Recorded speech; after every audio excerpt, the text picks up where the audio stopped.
127వ కీర్తన ప్రారంభ వాక్యం నుండి చదవబడుతుంది, గమనించండి. యెహోవా ఇల్లు కట్టించని ఎడల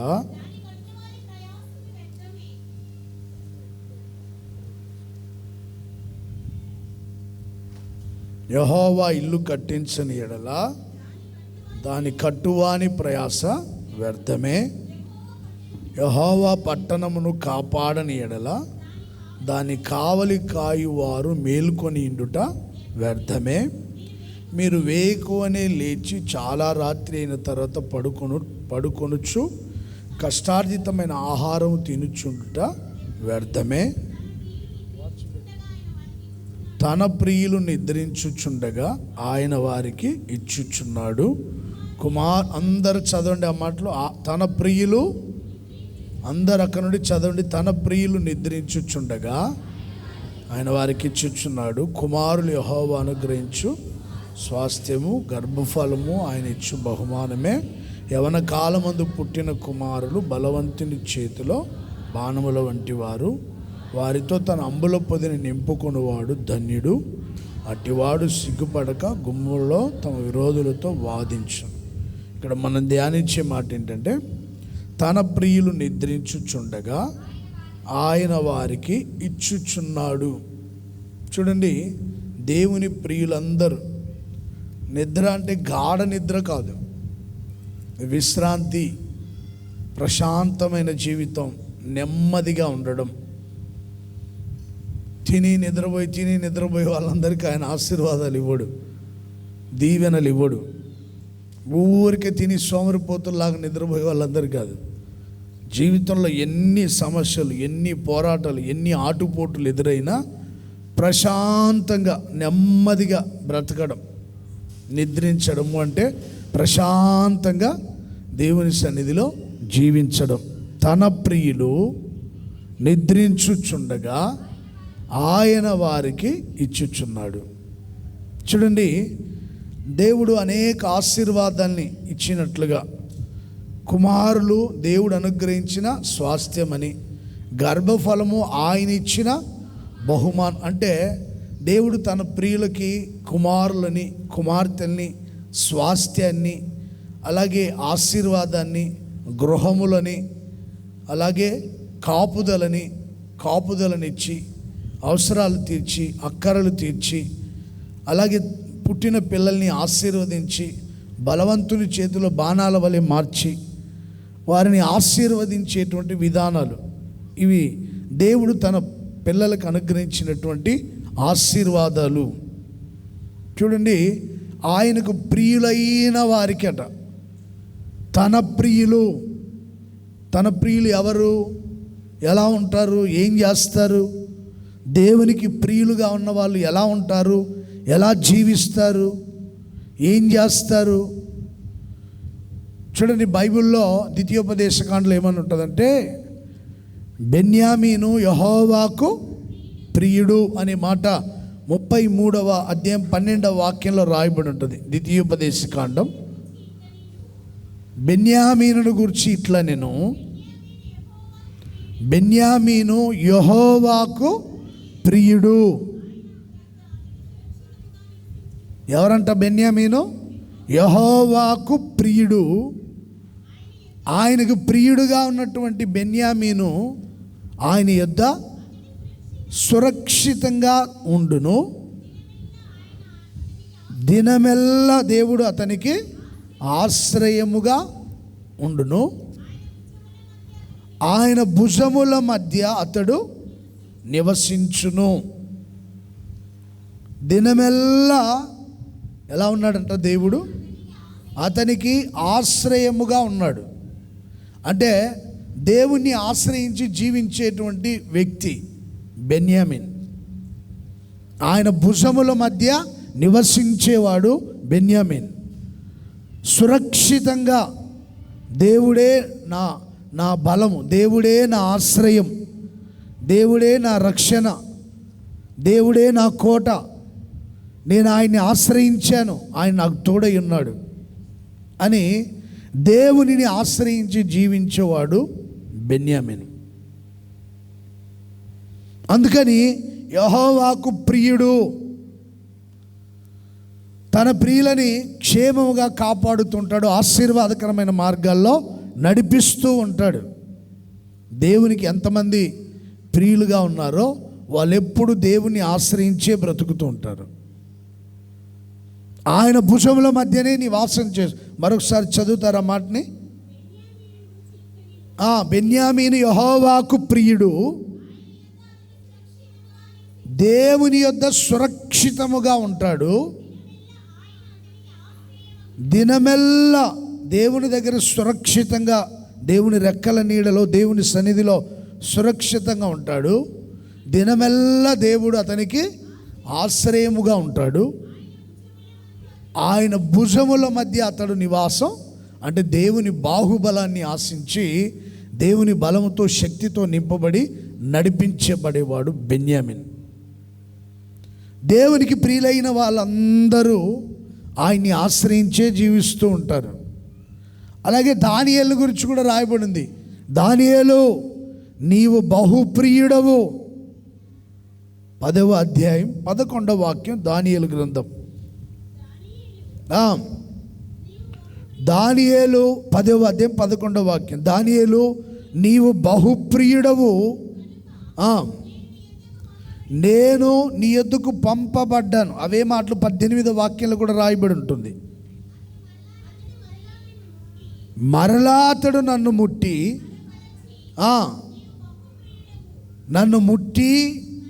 నన్ను బలపరిచి నన్ను ధైర్యపరిచి నీవు బహుప్రియుడవు, దానియేలు భయపడొద్దు, నీకు శుభము కలుగునుగాక, నీకు మంచి జరుగునుగాక, ధైర్యంగా ఉండు. Praise the lord, praise the lord. అతను సింహాల బోన్లో వెళ్ళినా కూడా అక్కడ ధైర్యంగానే, ప్రశాంతంగానే, నెమ్మదిగానే ఉన్నాడు. ఎందుకని? యెహోవాకు ప్రియుడు. తనకు ప్రియులైన వారు వీళ్ళంతా దేవుని ప్రియులు ఎప్పుడు ప్రశాంతంగానే ఉంటారు, కంగారు పడరు, కలవరపడరు, ధైర్యంగానే ఉంటారు, నెమ్మదిగానే ఉంటారు. ఆయనకు ప్రియులైన వారందరికీ వాళ్ళు నిద్రించుచుండగా వారికి సమస్త ఈవులని దేవుడు అనుగ్రహిస్తాడు. చూడండి ప్రియ సహోదరులారా, దానియేలు దేవునికి ప్రియుడుగా మార్చబడి ఎంతో పరిశుద్ధంగా, దేవునికి ప్రియులైన వారు పరిశుద్ధంగా ఉంటారు, పవిత్రంగా జీవిస్తారు.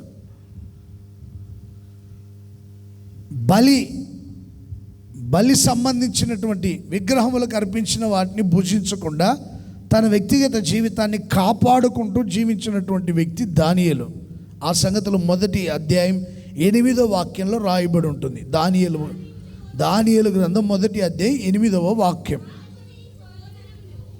రాజు భుజించేటువంటి భోజనమును పానము చేయక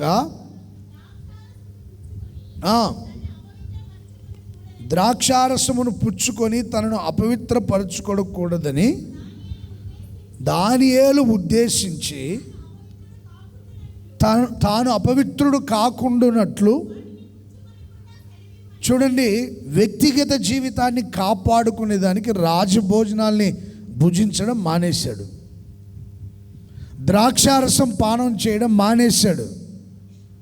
పవిత్రతను కోరుకునేవాళ్ళు, యెహోవాకు ప్రియులైన వారు ఎలా ఉంటారంటే పరిశుద్ధతను, పవిత్రతను కోరుకొని జీవించేవాళ్ళు.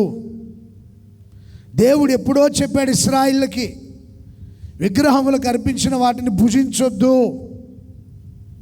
ఆ సంగతులు నిర్గమకాండం 34వ అధ్యాయం 14-15 వాక్యాల్లో రాయబడి ఉంటాయి. నిర్గమకాండం 34వ అధ్యాయం 14-15 వాక్యాలు. వేరొక దేవునికి నమస్కారం చేయవద్దు, రోషము కలిగిన యెహోవా, రోషము గల దేవుడు, జాగ్రత్త పడండి, ఆయన మనల్ని సృజించిన తండ్రి కనుక జాగ్రత్తగా ఉండండి, వేరొక దేవుణ్ణి మీరు పూజించవద్దు, నేను రోషము గల దేవుడను, విగ్రహములకు అర్పించిన వాటిని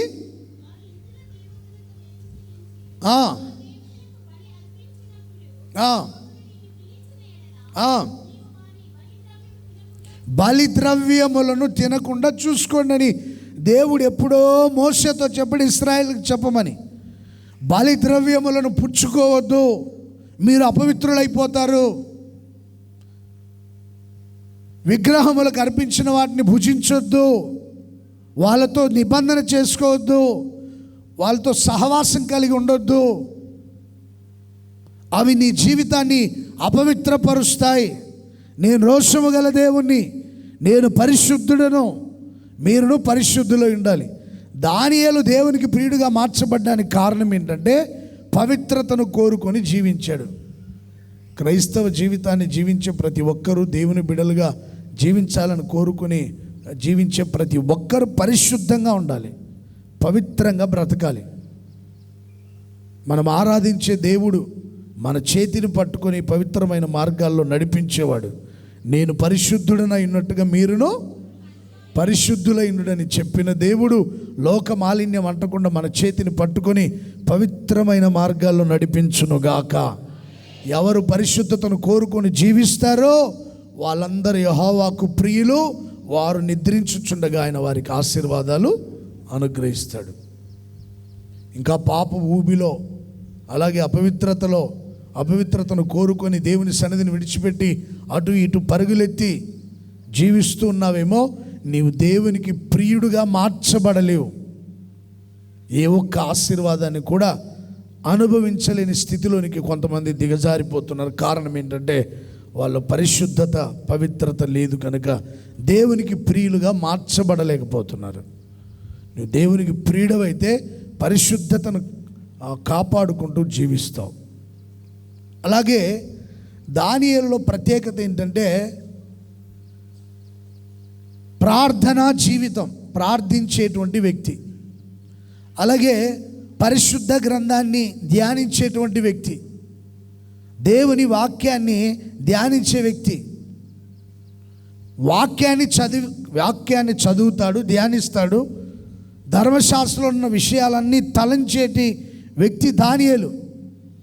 వాక్యము చదువుతాడు, ప్రార్థన చేస్తాడు, స్తుతిస్తాడు. ఆ మాటలు ఒకసారి 9వ అధ్యాయం 2వ వాక్యాన్ని చదవండి. దానియేలు గ్రంథం 9వ అధ్యాయం 2వ వాక్యం. అతని ఏలుబడిలో మొదటి సంవత్సరం అందు దానియేలును నేను యెహోవా తన ప్రవక్తకు ఇర్మియాకు సెలవిచ్చి తెలియజేసినట్లు యెరూషలేము పాడుగా ఉండవలసిన 70 సంవత్సరములు సంపూర్తి అవుచున్నవని గ్రంథముల వలన గ్రహించి తిని.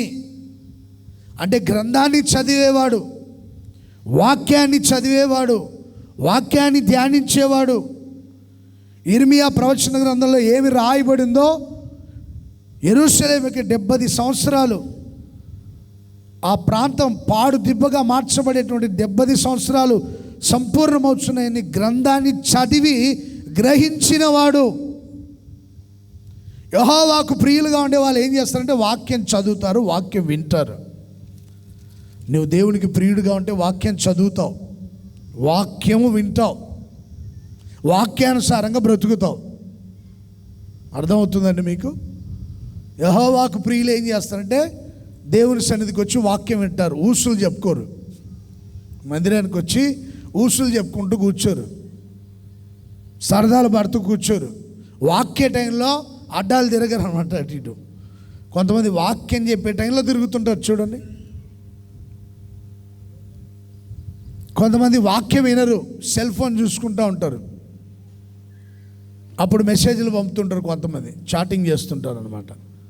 లేదా ఎక్కడో జరిగే విషయాలు ఇక్కడ వీక్షిస్తుంటారు మందిరంలో కూర్చొని. వీళ్ళు యెహోవాకు ప్రియులు ఎలా మార్చబడతారు? ఒక వ్యక్తి యెహోవాకు ప్రియుడుగా ఉండాలంటే గ్రంథాన్ని చదవడం, పరిశుద్ధ గ్రంథాన్ని ధ్యానించడం. వాక్యం చదువుతారు, వాక్యం వింటారు, వాక్యాన్ని ఇంటికి వెళ్ళిన తర్వాత నెమరు వేసుకుంటారు, ధ్యానిస్తారు. వాళ్ళ గుండెల నిండుగా వాక్యమే నిండి ఉంటుంది. చక్కగా దేవుని వాక్యాన్ని ధ్యానిస్తూ, లేతే పరిశుద్ధులు చెప్పిన మాటలు విని వాటి ప్రకారం జీవిస్తుంటారు. ఆ తర్వాత దానియేలు ఇంకేం చేస్తాడండి, గోనె పట్ట ధరించుకొని ధూళిని తలపైన వేసుకొని ఉపవాసం ఉండి యెహోవాకు ప్రియులైన వారందరూ గోనె పట్ట ధరించుకొని, దుఃఖానికి సాదృశ్యం, సంతోషాన్ని దుఃఖానికి మార్చుకోవడం. Praise the lord. వినండి అమ్మ, అందరు జాగ్రత్తగా వినండి. Praise the lord. హల్లెలూయా. ఏం చేస్తారండి, సంతోషాన్ని దుఃఖానికి మార్చుకుంటారు దేవుని సన్నిధిలో ప్రార్థించేటప్పుడు. ధూళి తలపైన పోసుకోవడం, అది తగ్గింపు స్వభావానికి, దీనత్వానికి సాదృశ్యం. అయ్యా నేను ధూళి లాంటి వాడిని, దుమ్ము లాంటి వాడిని, ఏ యోగ్యత అర్హత లేని వాడిని, నువ్వు పరిశుద్ధుడు, నువ్వు మహాగణుడు, మహోన్నతుడు, సర్వకృపానిధి అయిన దేవుడు, సర్వశక్తి కలిగిన దేవుడు, మేము ధూళి లాంటి వాళ్ళం, దుమ్ము లాంటి వాళ్ళమని తగ్గించుకొని ప్రార్థించే ఒక అలవాటు ఉంటుంది ఆయన ప్రియులైన వారికి. దేవునికి ఇష్టలుగా, దేవునికి ప్రియులుగా లేని వారిలో గర్వము, అహంకారం ఉంటుంది. సంతోషాన్ని దుఃఖంగా మార్చుకోలేరు. ప్రార్థించేటప్పుడు అహంకారంతో ఉంటారు, గర్వంతో విర్రవీగిపోతుంటారు, తగ్గించుకోలేరు దేవుని సన్నిధిలో. పొరపాటున తగ్గింపు ఉండదు. వాళ్ళు అప్పుడు అనుకోవాలి, నేను దేవునికి ప్రియుడిగా లేనని, దేవునికి ఇష్టమైన వ్యక్తిగా లేను అని. నువ్వు యెహోవాకు ప్రియుడవైతే గ్రంథాన్ని చదువుతావు. యెహోవాకు ప్రియుడవైతే తగ్గించుకొని ప్రార్థన చేస్తావు. యెహోవాకు ప్రియుడవైతే ఉపవసించి ప్రార్థిస్తావు. ఎంతమంది తగ్గించుకొని దేవుని సన్నిధిలో ప్రార్థిస్తున్నారు? ఎంతమంది దేవుని సన్నిధిలో ఉపవసించి ప్రార్థిస్తున్నారు? ఎంతమంది సమస్యలు వచ్చినప్పుడు ప్రభు పాదాలు పట్టుకొని ప్రార్థిస్తున్నారు? నువ్వు యెహోవాకు ప్రియుడవైతే ప్రార్థించాలి. ప్రార్థన అంతా అయిపోయిన తర్వాత వస్తుంటారు. శనివారం పూట విజ్ఞాపన ప్రార్థన కూడిక ఉంటుంది కదండి. ప్రార్థనలన్నీ అయిపోయిన తర్వాత వస్తారు. వీళ్ళేదో పెద్ద గనులు అనుకుంటారు, ఆఖరిలో వస్తే అది ఘనత అనుకుంటారు. నీవు దేవునికి ఇష్టడుగా లేవని వాక్యం చెప్తుంది. దొంగలు, మహా దొంగలు, ప్రార్థనలు కూర్చోలేని దొంగలు. వీళ్ళంతా మేము చర్చికి వెళ్తున్నాం, మేము అది, మేము ఇది, మేము ఫలానా, మేము మాకు చాలా పలుకుబడింది, పేరు ప్రఖ్యాతులు ఉన్నాయి అని కొంతమంది విరవిగిపోతుంటారు. నువ్వు దేవుని దృష్టిలో ప్రియుడవు కాదు. ప్రార్థన ధ్వని వినబడుతుండాలి, ప్రార్థన పోరాటం ఉండాలి. ఆత్మీయులైన క్రైస్తవులందరిలో, దైవ సేవకులుగా ఉన్న నాలోనైనా, విశ్వాసులుగా ఉన్న మీలోనైనా ప్రార్థన పోరాటం ఉండాలి. ఏదో వచ్చామా వెళ్ళామన్నట్టుగా ఉండకూడదు. నువ్వు దేవునికి ప్రియుడవా లేకపోతే దేవునికి విరోధివా? దేవునికి ఇష్టమైన వాడువా, దేవునికి విరోధంగా జీవిస్తున్నావా? క్రీస్తు విరోధులందరూ కడిపే దేవుడని లోకాన్ని ఆశించి సిలువకు శత్రువుగా ఉంటాడు. వాళ్ళ కడుపే వాళ్ళకు ముఖ్యం. ప్రార్థనతో పని లేదు వాళ్ళకి. చాలామంది ప్రార్థనలో ప్రార్థన ఆత్మ లేకుండా పోతుంది. చాలామంది ప్రార్థించే ఆత్మ లేదు. రోషన్ తెచ్చుకోండి. యెహోవాకు ప్రియుడవైతే నువ్వు నిద్రించుచున్నగా ఆశీర్వాదాలు నీ మీదకు పంపుతూ ఉంటాడు ఆయన. Praise the lord. ఆయనకు ప్రియులైన వారు దేవుణ్ణి ఆశ్రయించి, బెన్యామీను వలె దేవుణ్ణి ఆశ్రయించి జీవిస్తుంటారు. దేవుడు వారికి ఆశ్రయంగానే ఉంటాడు. ఆయన భుజముల మధ్యలో, అంటే ఆయన సన్నిధిలో జీవిస్తుంటారు. యెహోవాకు ప్రియులైన వారు పవిత్రతను కోరుకొని జీవిస్తారు. దేవుని వాక్యాన్ని చదువుతారు, ధ్యానిస్తారు. అలాగే తగ్గించుకొని ఉపవసించి ప్రార్థిస్తారు. మరి ఎంతమంది ఉపవాస ప్రార్థన చేస్తున్నారో నాకైతే అర్థం కావట్లా. వారానికి ఒకసారి ఉపవాస ప్రార్థన చేస్తున్న వాళ్ళంతా చెయ్యి పైకి గట్టిగా హల్లెలూయా అని చెప్తారా? గట్టిగా చెప్పండి. వారంలో శనివారం లేకపోతే ఆదివారం ఆరాధన అయిపోయిన తర్వాత వెళ్ళి భోంచేస్తాం, లేకపోతే శనివారం ప్రార్థనలు ఉంటే ఒక పూట ఉండండి. ఒక్క పూట అయినా ఉండండి. కడుపులు చెడగొట్టుకోబాకండి తిని తిని తిని. కడుపు చెడిపోయి ఉంటుంది కొంతమందికి. ఒకసారి ఫుల్ ఫాస్టింగ్ ఉండండి, కడుపు క్లీన్ అయింది, రోగాలన్నీ దూరం అయిపోతాయి. ప్రైజ్ ది లార్డ్, హల్లెలూయా. ఉపవాసం ఉండండి, దేవుని సన్నిధిలో తగ్గించుకోండి, దేవుని సన్నిధిలో ప్రార్థించండి. ఇంకా దానియేలులో ఉన్న ప్రత్యేకత ఏంటో తెలుసా అండి? ఒక ప్రార్థన ఫెలోషిప్ ఉంటుంది ఆయనకి. ఏదైనా సమస్య వచ్చినప్పుడు వెంటనే తన స్నేహితులకు చెప్పి ప్రార్థన చేస్తాడు. అపోస్తుల కార్యంలో కూడా ఏమని ఉంటుంది? 2:42లో అపోస్తుల బోధలో, అపోస్తుల ప్రార్థనలో, అపోస్తుల సహవాసంలో, రొట్టె విరుచుటలో, ప్రార్థన చేయటంలో ఎడతెగక ఉండాలి. దేవునికి ప్రియులైన వారిలో ఈ లక్షణం ఉంటుంది. సహవాసంలో ఉంటారు, ప్రార్థనలో ఉంటారు, రొట్టె విరుచుటలో ఉంటారు. ప్రియ సహోదరులారా, మీరు ప్రార్థన సహవాసంలో ఉంటున్నారా? నువ్వు దేవునికి ప్రియుడవైతే ప్రార్థన సహవాసంలో, అపోస్తుల సహవాసంలో ఉంటావు. దేవుని వాక్యాన్ని ధ్యానిస్తుంటావు. ఎక్కడ? దుష్టుల ఆలోచన చొప్పున నడవక, నిలువక, అపహాసకులు కూర్చుండు చోట కూర్చుండగా దేవుని ధర్మశాస్త్రాన్ని ధ్యానిస్తూ ఉంటావు. దేవునికి ప్రియులైన వారిలో ఉన్న ప్రత్యేకమైన లక్షణాలు ఇవి. అలాగే స్తుతించడం, దినమునకు ముమ్మారు ప్రార్థించడం, దినమునకు ముమ్మారు స్తుతించడం, ఇవన్నీ తగ్గిపోతున్నాయి క్రైస్తవులలో, విశ్వాసులలో. స్తుతి అనే మాట లేకుండా పోతుంది. ప్రార్థించుతూ స్తుతించాడు. ప్రార్థన ఉండాలి, స్తుతి ఉండాలి. ప్రార్థన చేసిన తర్వాత పొంది ఉన్నామని నమ్మి దేవునికి కృతజ్ఞతాస్తుతులు చెల్లించాలని రాయబడింది. మేము ఎందుకని కృతజ్ఞతలు చెప్తామంటే, పొంది ఉన్నామని నమ్మకంతో ప్రతి ఒక్కరూ ప్రార్థించాలి, స్తుతించాలి, అలాగే తగ్గించుకోవాలి, దేవుని వాక్యాన్ని ధ్యానించాలి. బలి వస్తువులు, బలి ద్రవ్యములు ఏది ముట్టకుండా ఆ పవిత్రతను కోరుకొని మనం జీవిస్తూ ఉండాలి. ఇంకా దానియేలు యెహోవాకు ప్రియుడిగా ఎందుకు మార్చబడ్డాడంటే, నమ్మకస్తుడు.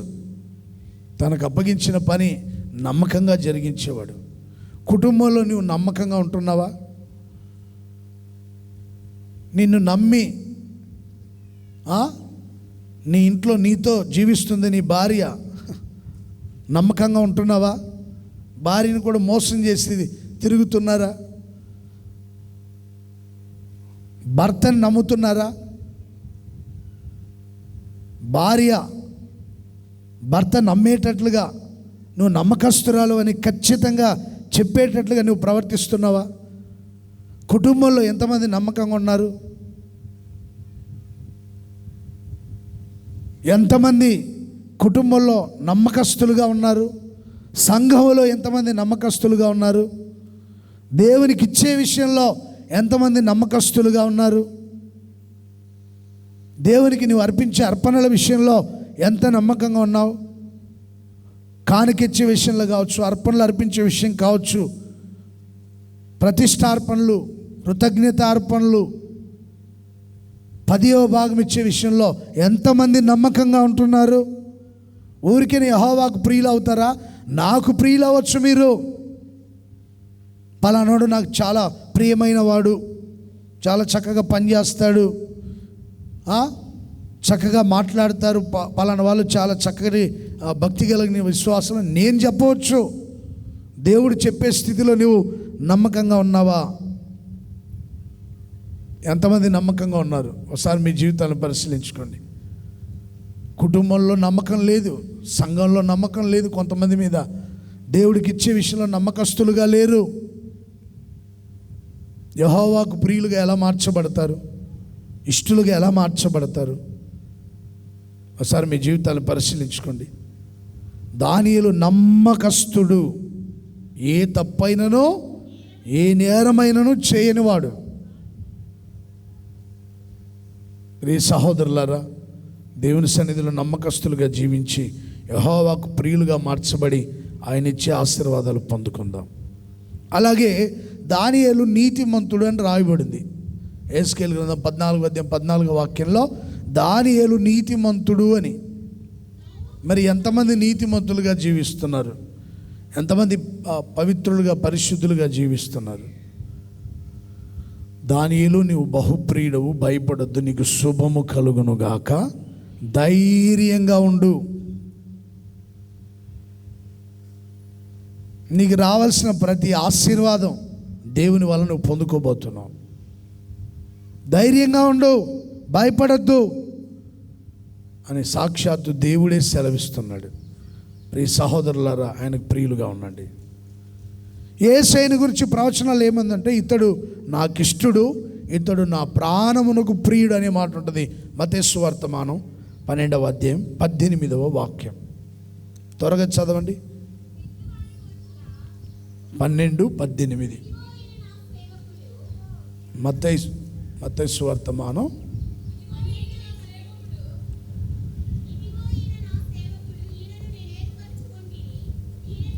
అయ్యా, మగోళ్ళు ఉన్నారా ఈ మందిరంలో బైబిల్ చదివేవాళ్ళు? మగపిల్లలు ఉన్నారా లేకపోతే లేరండి బైబిల్ చదివేవాళ్ళు? గట్టిగా చదవండి ఎవరైనా. అసలు నాకు మగపిల్లలే కనపడట్లే బైబిల్ చదివే పిల్లలు. ఎవరైనా మగపిల్లలు చదివే వాళ్ళు ఉంటే చదవండి అయ్యా. పిల్లల సంగతి నేను చెప్పింది, పెద్దవాళ్ళ సంగతి కదా. మగపిల్లలు అంటే ఆయన పెద్ద ఆయన చదువుతున్నాడు, నువ్వు పిల్లోడు ఎందుకైతావు అయ్యా? కూర్చో అయ్యా. మగపిల్లలు యవనస్తులు చదవండి ఎవరైనా గట్టిగా. ఉన్నారా యవనస్తులు? బైబిల్ చదివే యవనస్తులు ఉంటే చదవండి రా, గట్టిగా చదవండి. 12:18. ఎవరైనా చదవండి, మగపిల్లలు చదవండి.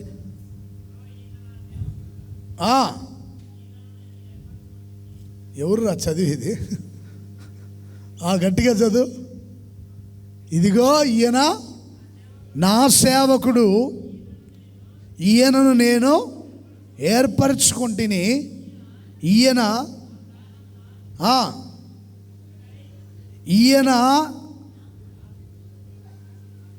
నా ప్రాణమునకు ఇష్టుడై, నా ప్రియుడు, నా ప్రాణమునకు ఇష్టుడైన నా ప్రియుడు,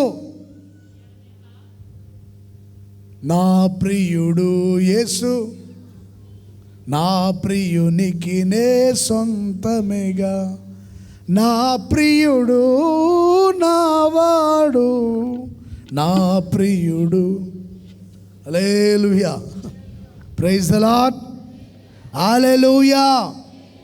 చూడండి, ఆ తర్వాత మాటలు కూడా ఏమని ఉంటాయంటే, ఇతడు నా ప్రాణమునకు ప్రియమైన వాడు,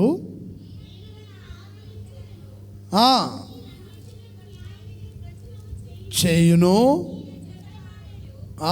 ప్రియులు, దేవునికి ప్రియులంట జగడమాడరు. వినండి. జగడమాడరు, కేకలు వెయ్యడు, వీధులలో శబ్దము, ఈయన శబ్దం ఎవ్వనికి వినబడదు. విజయముందుటకు న్యాయ విధిని ప్రబలము చేయు వరకు నలిగిన రెల్లును విరవడు, మకమకలాడుచున్న అవిసె నారును ఆర్పడు. దేవునికి ప్రియులైన వారంట జగడమాడరంట, గొడవలు పెట్టుకోరు. చీటికి మాటికి గొడవలు కొంతమంది విశ్వాసులకి, ప్రతిదానికి పోట్లాట్లు, ప్రతిదానికి గొడవలు, ప్రతిదానికి కేకలు వేయడం. దేవునికి ప్రియులుగా ఉంటే వాళ్ళు కేకలేయరు, గొడవ చేయరు, పోట్లాడుకోరు, తగాదాలు పెట్టుకోరు, గొడవలు పెట్టుకోరు. పాస్టర్ గారు, మీరు లేనప్పుడు చూడాలి కొంతమందిని రౌడీల్లాగా ఉంటారు, వాళ్ళు విశ్వాసంలాగా ఉంటారు, రౌడీల్లాగా ఉంటారు. వాళ్ళు ఆడ రౌడీలు, మగ రౌడీలు కాదు. ఏ రౌడీలు అంట? కొంతమంది ఆడ రౌడీలు, లేడీ కిలాడి అని చెప్తుంటారు చూడండి. అట్లా ఆడ రౌడీలు ఉన్నారండి మందిరంలో. అంటే ఎవరు రాని అడిగా, మొత్తం లిస్టు చెప్పారు నాకు. మీ ముందు పెద్ద భక్తుల్లాగా నటిస్తారండి, మీరు లేనప్పుడు చూడాలి, దడ పుడుతుంది వాళ్ళని చూస్తే, వాళ్ళ మాటలంటే వాళ్ళని చూస్తే. ఒకసారి మగపిల్లలను గుట్టుగా ఉంటారు, కానీ వీళ్ళని చూస్తే కావాలని గొడవలు పెట్టుకుంటుంటారు. వాళ్ళ ద్వారా కొంతమంది చర్చికి కూడా రావట్లేదండి, పెద్ద రౌడీలాగా ఉన్నారు వాళ్ళు. మరలా నువ్వు వస్తే మాత్రం అబ్బా ఎంత వినయమో, ఎంత తగ్గింపో, ఎంత దీనత్వమో పాస్టర్ గారు. మీరు లేనప్పుడు చూడాలా, వీళ్ళు విశ్వాసులా లేకపోతే పిశాసులు అన్నట్టుంటారు వాళ్ళు. వీళ్ళు విశ్వాసులా రౌడీలా అన్నట్టుంటారు కొంతమంది. ఆయనకు ప్రియులైన వారంట జగడాలు పెట్టుకుంటారా? జగడాలంటే గొడవలు, పోట్లాట్లు. ఇంకా కేకలు వేస్తారా? ఎక్కడ? దేవుని మందిరంలో, వీధుల్లో కేకలు వేస్తారండి. జగడాలు పెట్టుకొని కేకలు వేస్తారా? ఆ తర్వాత వీధుల్లో వాళ్ళ శబ్దం వినబడుతుందా? నడి రోడ్డు మీదకి వచ్చి తొడగొట్టి మీసం మెలేసే వాళ్ళు లేకపోలేదు. ఇక్కడికి వస్తే పెద్ద ఆత్మ దిగి వస్తుంది కొంతమందికి. ప్రతిదానికి గొడవలకు ముందుంటారు. వీళ్ళంతా భక్తులే. ప్రతిదానికి గొడవ పెట్టుకునే వాళ్ళంతా భక్తులే.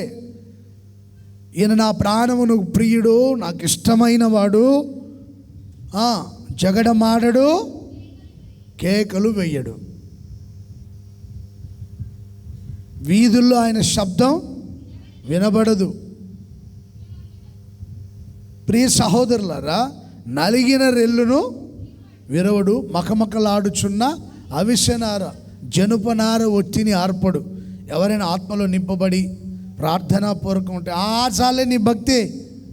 నువ్వు పెద్ద భక్తురాలువు, నువ్వు పెద్ద భక్తుడివి, నువ్వు చేసే భక్తి ఒక భక్తి కూసా చాలేగా నీ భక్తి, చేసిన భక్తి. ఊరికే చర్చికి వెళ్తున్నావు. ఎందుకు వెళ్తున్నావు? ఎవరి కోసం వెళ్తున్నావు? ఇట్లాంటి మాటలు మాట్లాడి ఆత్మలో ఆర్పేస్తుంటారు కొంతమంది. పెద్ద భక్తుడివి, నువ్వు చేస్తేనే భక్తి ఎక్కడ, నువ్వు పరిచర్య చేస్తేనే పరిచర్య జరిగిద్ది అక్కడ అని మాట్లాడుతుంటారు కొంతమంది. సూటిపోటి మాటలు. నువ్వు కానికిస్తేనా సేవ జరిగేది, లేదా జరగదా? నువ్వు పరిచర్య చేస్తేనే సేవ జరిగేది. సూటిపోటి మాటలు. ఆత్మలో ఆనందిస్తుంటే ఏంటి ఊరికి ఎగురుతున్నావు? ఎగిరినంత మాత్రాన ఆత్మ వచ్చినట్ట అని మాట్లాడుతుంటారు. జగడగుండ్లు కొంతమంది ఊరికే కేకలేస్తుంటారు, రంకెలేస్తుంటారు. క్రొవిన వాటిని తీసుకొచ్చాడంట సౌలు. అవి రంకెలేస్తుంటే పాస్టర్ గారి చెవులో వినబడ్డాయి. సమూయేలు గారి చెవుల్లో వినబడింది వాటి రంకెల శబ్దం. అవి కేకలేస్తుంటే దైవ సేవకుని చెవులో ఏంటి ఆ రంకెల కేకలేంటి, ఏంటి ఆ శబ్దాలేంటి? బలిసినవయ్యా అవి, క్రొవ్వినవి. నీ దేవుడిని బలి వాళ్ళని తీసుకొని వచ్చే అక్కర్లేదు. నా దేవునికి ఏం అక్కర్లేదు. చెప్పిన మాట విను. అన్నిటిని హతం చేయమని హతం చేయలేదు. ఏది బ్రతకూడదు అన్ని చావాలని చెప్పా. నువ్వు చేసిన పని ఏంటి? నీ రాజ్యం పతనమైపోయింది. నీకంటే ఉత్తముడైన వానికి రాజ్యం ఇవ్వబడుతుంది. నా దేవునికి బలి ఇవ్వడం ఏంటి? దేవుడే చెప్పాడు కదా అన్నిటిని హతమార్చమని. ఈ క్రొవ్విన వాటిని తీసుకొచ్చావు కనుక అవి కేకలేస్తున్నాయి. క్రొవ్వు బట్టి కేకలేస్తున్నాయి ఇవి. రాజ్యం పతనమైపోయింది. వెళ్ళు, నువ్వు పనికిరావు. ఏదో పాలన చేస్తుంటావు కానీ పనికిరాని పాలన. ఆ రంకెలేంటి, ఆ కేకలేంటి, అవిధేయత ఏంటి నీలో? నువ్వు యెహోవాకు ప్రియుడవైతే కేకలు వేయవు. మకమకలాడుతున్నటువంటి అవిశ్వనార ఒత్తిని ఆర్పవు. నలిగిన రెల్లును దేవుని సన్నిధిలో తగ్గించుకొని విధేయత కలిగి దేవుని సన్నిధిలో ప్రార్థించే వాళ్ళని ఇంకా విరగ్గొట్టేటట్లుగా, పడిపోయేటట్లుగా, దేవుని సన్నిధికి దూరం అయ్యేటట్టుగా మాట్లాడవు. దేవునికి ప్రియులైన వారిలో దీనత్వం ఉంటుంది. వీధుల్లో వాళ్ళ స్వరాలు వినబడవు కానీ దేవుని సన్నిధిలో వాళ్ళ స్వరాలు వినబడతాయి. చప్పట్లు కొడతాం గట్టిగా. బండ సందులో ఎగురే పావురమా, పేటు బీటలను ఆశ్రయించిన పావురమా, నీ ముఖం మనోహరం, నీ స్వరం మాధుర్యం, నీ ముఖం కనబడనిమ్మో, నీ స్వరం గట్టిగా హల్లెలూయా చెప్పండి ఒకసారి. మీ స్వరాలు ప్రియుడైన యేసయ్యకి వినపడేటట్లుగా చెప్పండి. హల్లెలూయా. నీ స్వరం నాకు వినబడుతూనే ఉండాలి, నీ ముఖం నాకు కనబడుతూనే ఉండాలి. ప్రార్థనలో నీ స్వరం వినబడాలి, స్తుతి ఆరాధనలో నీ స్వరం వినబడాలి. ఏది నీ స్వరం? ముఖం కనబడుతుంది, స్వరం వినబడట్లేదే. ఏమైంది? దేవుని సన్నిధిలో స్తుతించలేకపోతున్నావు. సాతాను గొంతు పట్టేసుకున్నాడేంటి? నోటికి ఏమైనా ప్లాస్టర్ వేశాడండి? దేవుడు చక్కటి స్వరాలు ఇస్తే పాడకుండా ఏం చేస్తున్నాను? స్తుతిగానమే పాడనా.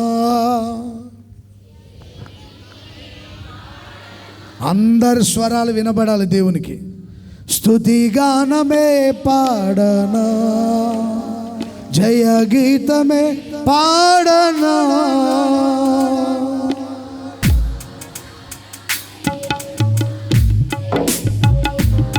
అందరు ఏకస్వరంతో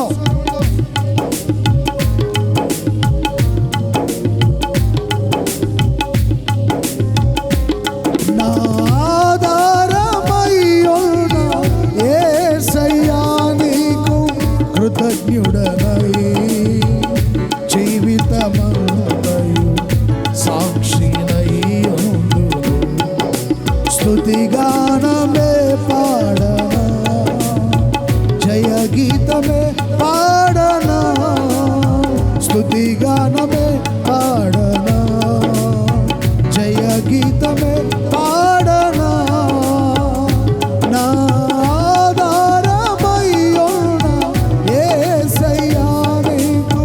కృతజ్ఞుడనై జీవితమంతయు సాక్షినై ఉండును. నా ఆధారమయ్యున్న యేసయ్యా నీకు కృతజ్ఞుడనై జీవితమంతయు సాక్షినై ఉండును. స్తుతిగానమే పాడనా.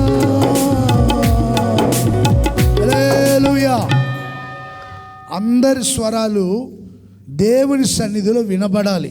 వీధుల్లో కాదు, గొడవల్లో కాదు, జగడాల్లో కాదు. కొంతమంది పాటలు పాడమంటే పాడలేకపోతున్నారు, ప్రార్థన చేయలేకపోతున్నారు. వాళ్ళ స్వరాలు ఎక్కడ వినబడుతున్నాయో అర్థం కావడం లేదు. దేవుని సన్నిధిలో స్వరం వినబడట్లేదంటే వీధుల్లో, ఇళ్లల్లో వినబడుతుందని, గొడవల దగ్గర, పోట్లాటల దగ్గర. ఎందుకని దేవుణ్ణి మనస్ఫూర్తిగా సేవించలేకపోతున్నారు. నిండు మనసుతో నిన్నే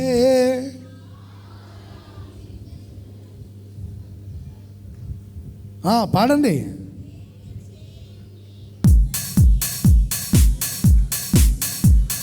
నిండు మనసుతో నిన్నే ఆరాధించుట సంకల్పం, మేలు చేయు నీ వలనే ముందుట నా భాగ్యం. మనోహరమే నిన్ను స్తుతించుట, ధ్యానించుట. మనోహరమే నిన్ను స్తుతించుట, మాధుర్యమే నీ కృప ధ్యానించుట.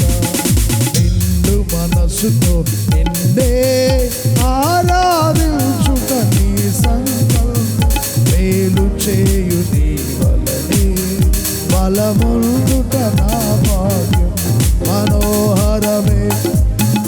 చప్పట్లు కొడుతూ పాడాలి, గట్టిగా పాడాలి.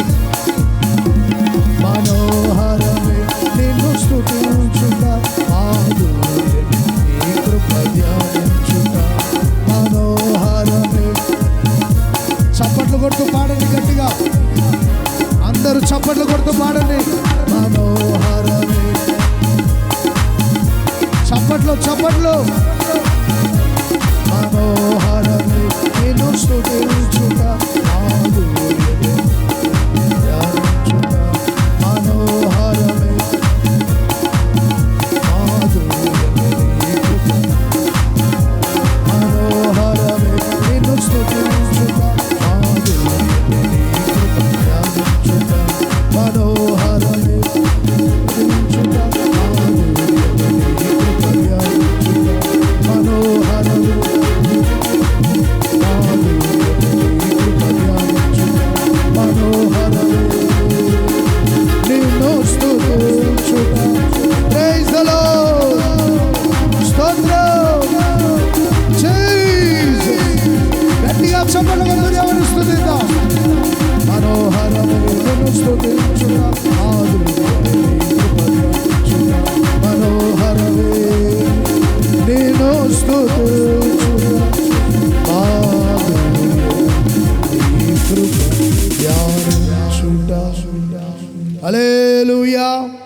హల్లెలూయా. యెహోవాకు ప్రియులైన వారందరి స్వరాలు దేవుని సన్నిధిలోనే వినబడతాయి. Praise the lord. ఆత్మలో వర్ధిల్లే వ్యక్తుల్ని, ఆత్మలో మండుచున్న వాళ్ళని ఇంకా ఇంకా ఇంకా దేవుని సన్నిధిలో ఎదిగేటట్లుగా ప్రోత్సహించే మనసు ఉంటుంది. సార్లే ప్రార్థనకి వెళ్ళావు, భలే గొప్ప ప్రార్థన పరురాలు నువ్వు అని కించపరిచి మాట్లాడరు, దూషణ మాటలు మాట్లాడరు. వాళ్ళు ఒక ప్రత్యేకత ఉంటుంది. ఇదిగో అయినా నాకు ప్రియుడు, నాకు ఇష్టమైన వాడు. తన ప్రియులందరికీ సకల ఆశీర్వాదాన్ని దేవుడు అనుగ్రహిస్తాడు. చూడండి, ఇశ్రాయేలుకి ఆయన ఇచ్చినటువంటి ఆశీర్వాదాలు చాలా ఉన్నాయి. మొదటిదిగా 106వ కీర్తన చదవండి ఒకసారి. 106వ కీర్తన, 106వ కీర్తన 15వ వాక్యం. వారు కోరినది ఆయన వారికి ఇచ్చెను. చాలు. ఇశ్రాయేలీయులు కోరినది దేవుడు వారికి ఆయన ఇచ్చెను. తన ప్రియులకు నిద్రించుచుండగా ఆయన వారికి ఇచ్చును. ఏమిచ్చాడు? వారు కోరినది ఇచ్చాడు. ఇశ్రాయేలు కోరుకున్నది దేవుడు వారికి ఇచ్చాడు. ఎర్ర సముద్రం దాటి అద్దరికి వెళ్ళాలి. శత్రువులు వాళ్ళ మీదకి వస్తున్నారు. శత్రువుల మీద జయము కావాలని కోరినప్పుడు శత్రువులందరి నీట ముంచి ఇశ్రాయేలుకి రక్షణ ఇచ్చినట్లుగా 8వ వాక్యంలో రాయబడుతుంది. 106:8. తన మహాపరాక్రమమును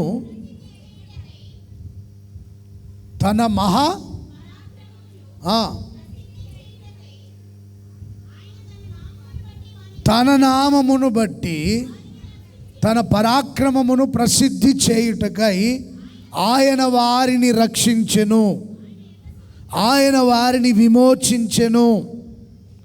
వారు కోరుకున్నారు విడుదల కావాలని, శత్రువు చేతిలో పడకుండా విడుదల కావాలని కోరుకున్నారు. తన మహాపరాక్రమమును ప్రసిద్ధి చేయుటకై ఇశ్రాయేలీయులను శత్రువు చేతిలో పడకుండా రక్షించాడు. ఏ ఒక్కరు శత్రువు చేతిలో పడకుండా కాపాడబడుదురుగాక, రక్షించబడుదురుగాక. అపవాది చేతిలో పడకుండా యేసయ్య మనలందరినీ కాపాడి రక్షించి తన మహాబలమును పరాక్రమమును ప్రసిద్ధి చేసుకొనుగాక. నమ్మిన వాళ్ళు గట్టిగా చెప్పండి ఆమేనని. ఏ శత్రువు చేతిలో పడకుండా సంఘ బిడ్డలందరినీ కాపాడి రక్షించునుగాక. ఆయన కీర్తిని ప్రసిద్ధి చేసుకొనుగాక. ఆయన మహాబలమును ప్రసిద్ధి చేసుకొనుగాక. ఎర్ర సముద్రం లాంటి సమస్యలు వచ్చిన సముద్రాన్ని చీల్చిన దేవుడు మీ అందరి జీవితాల్లో ఎదురయ్యే ప్రతి సమస్యను తొలగించి ఆయన మీకు విమోచన కలుగు చేయునుగాక, రక్షణ కలుగు చేయునుగాక. ఎలాంటి శత్రువు ఎదురైనా సరే దేవుడు మనల్ని కాపాడి రక్షిస్తాడు. వాళ్ళు కోరినట్లుగానే శత్రువు చేతులు పడకుండా దేవుడు వారిని రక్షించాడు, విమోచన విడుదల దయచేశాడు. ఒకవేళ నీవు విమోచన కావాలని కోరుకుంటున్నావా? శత్రువు చేతిలో పడకుండా రక్షణ పొందాలి, కాపాడబడాలని కోరుకుంటున్నావా? నీవు కోరినట్లుగా దేవుడు నీకు ఇచ్చునుగాక. Praise the lord. నీవు కోరినది ఆయన నీకు దయచేయునుగాక. ఎవరెవరు ఏమి కోరుకుంటున్నారో నాకైతే తెలియదు. మీరు ఏమి కోరారో వాటన్నిటిని దేవుడు మీకు దయచేయాలని ఒక దైవ సేవకునిగా హృదయపూర్వకంగా నేను కోరుకుంటున్నా. నీవు ఏ ఏ సమస్యల నుండి విడుదల పొందాలని దేవుని సన్నిధికి వచ్చావో వాటన్నిటి నుండి నీవు కోరినట్టుగా దేవుడు నిన్ను విడిపించునుగాక. Praise the lord. నీళ్ళ కోసం వాళ్ళు దైవ సేవకులను అడిగారు. అయ్యా దాహంతో ఉన్నాం, మా దాహం తీర్చబడాలని కోరారు. దేవుడు బండను చీల్చి మధుర జలములు ఇచ్చినట్లుగా ఆ తర్వాత వాక్యాల్లో రాయబడి ఉంటుంది. 9, 10, 11 వాక్యాల్లో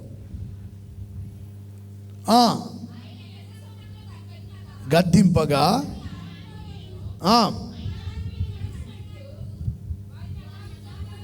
ఒక్కరు చదవండి, ఎవరొకరు చదవండి. ఆరిపోయెను మైదానం మీద నడిచినట్లు పడకుండా వారిని రక్షించను, శత్రువు చేతుల నుండి వారిని విమోచించెను. నీళ్లు వారి శత్రువులను ముంచివేసెను, ఒక్కడైనను మిగిలి ఉండలేదు.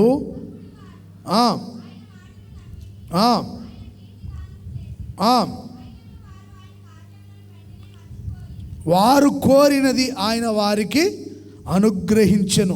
ఆహారాన్ని ఇచ్చాడు, నీటిని ఇచ్చాడు, శత్రువుల చేతిలో నుండి వారిని విడిపించాడు. ప్రియ సహోదరులారా, వాళ్ళు ఏది ఆశిస్తే, వాళ్ళ ఆహారం కావాలని అడిగితే దేవదూతలు తినే ఆహారం ఇచ్చాడు. వాళ్ళు నీళ్ళని అడిగితే బండను చీల్చి మధుర జలములు ఇచ్చాడు. శత్రు చేతిలో నుండి తప్పించబడాలని కోరుకుంటే శత్రువులను నీళ్ళలో ముంచి ఇశ్రాయేలును అద్భుతంగా కాపాడి ఆశీర్వాదకరంగా నడిపిస్తూ వచ్చాడు. వారు కోరినది ఆయన వారికి ఇచ్చాడు. 107వ కీర్తనలో మీరు తర్వాత చదువుకోండి, ప్రారంభ వాక్యం నుంచి 7, 8, 9 వాక్యాలు. ఆకలి కొనిన వారి ప్రాణాన్ని మేలుతో తృప్తిపరిచాడని, ఆశ కలిగిన ప్రాణాన్ని ఆయన మేలుతో తృప్తిపరిచాడు. ఆకలి కొనిన వారి ప్రాణాన్ని చూడండి ప్రియ సహోదరులారా, ఆకలితో ఉన్నప్పుడు వాళ్ళ ఆకలి బాధను తీర్చాడు. మరణాంధకారంలో ఉన్నప్పుడు విడిపించాడు. వారి కట్లను తెంచివేశాడు. వారి మీదకి వచ్చినటువంటి రోగాల్ని తొలగించాడు. వారు కోరినది యేసయ్య వారికి ఇచ్చాడు. గొర్రెపిల్ల రక్తం చేత కడగబడి విమోచించబడిన ఇశ్రాయేలు తన పిల్లల జీవితంలో వారు కోరినది వారికి ఇచ్చిన దేవుడు, మీరు ఆశించినది దేవుడు మీకు దయచేయునుగాక. Praise the lord, praise the lord. దేవుడు న్యాయాధిపతులను వాళ్ళకి ఏర్పాటు చేస్తూ వచ్చిన ఆ రోజుల్లో రాజు కావాలని కోరుకున్నారు వాళ్ళు. మాకు ఒక రాజు ఉంటే బాగుంటుంది, మమ్మల్ని పాలించేవాడు, నడిపించేవాడు, మా ముందు నడిచి యుద్ధం జరిగించే ఒక రాజు కావాలని కోరితే దేవుడు వారికి రాజునిచ్చాడు. Praise the lord. మాకు న్యాయాధిపతులు వద్దు బాబు, ఇక చాలు, ప్రవక్తలు అక్కర్లేదు, న్యాయాధిపతులు అక్కర్లేదు, మాకు కావాల్సింది రాజు. అరే మీ మధ్యలో న్యాయాధిపతి ఉన్నాడు కదా, ప్రవక్త ఉన్నాడు కదా, సమీలు అంటే అక్కర్లేదు, మాకు రాజు కావాలి. రాజుల పరిస్థితి బాగోలేదు. మీ యవనస్తులను రథం ముందు పరిగెత్తిస్తాడు వాడు. రాజులు మీ పంట పొలాల్ని దోచుకుంటారు. అమ్మా, మీ కుమారులను రథముల ముందు మీ కుమారులను పరిగెత్తిస్తాడు.